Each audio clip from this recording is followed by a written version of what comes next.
Ադե չեմ կրնար հիշեմ։ Ծանոթ իրավիճակ է։ Կարդում ես տեքստը, հասնում ես էջի վերջին եւ հանկարծ հասկանում ես, գլխումդ կատարյալ դատարկություն է։ Այլ կերպ ասած, աչքերդ կարտացել են տեքստը, իսկ այդ ընթացքում ուղեղդ գնացել է իր գործերով։ Он улетел. Շատերը կարծում են, որ այս վիճակը կփրկի նույն տեքստը 4-ից 5 անգամ վերընթերնելը։ Սակայն սա բացարձական օգուտ ու նաև ձանձրալի է։ Կան ամենը 3 պարզ քայլ, որոնք քեզ կօգնեն ցանկացած տեքստ շատ արագ հիշել։ Քայլ առաջին. մեր ուղեղը չի սիրում պարզ տեքստեր։ Այն սիրում է շարժում, գործողություն։ Հետևաբար պատկերացրու, որ դու ռեժիսոր ես եւ ֆիլմ ես նկարահանում։ Տեքստը կարդալու ընթացքում փորձիր մտովի պատկերացնել տեսարանները։ Օրինակ, թե իրադարձությունները որտեղ են տեղի ունենում, ինչ գույներ են այնտեղ տիրում, ինչ հագուստներ են կրում հերոսները։ Դու նույնիսկ կարող ես պատկերացնել, թե ինչ բույր է տիրում տվյալ վայրում։ Միգուցե դա հին թղթի հոտ է կամ ծաղիկի բույր։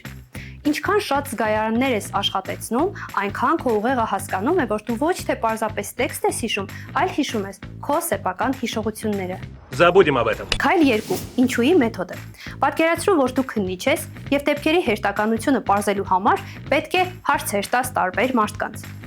Как это верно, Ватсон?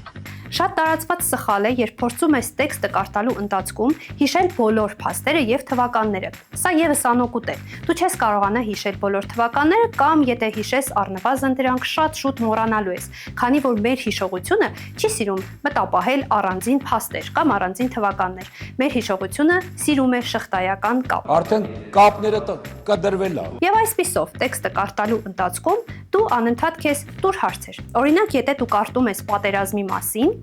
ինքդ քեզ հարցրու. ինչու է տեղի ունեցել պատերազմը։ Միգուցե այդ ժամանակահատվածում սով էր տիրում, կամ ասենք օրինակ հարևան երկրի թագավորը կամ կայսրը որոշել էր նախահարձակ լինել։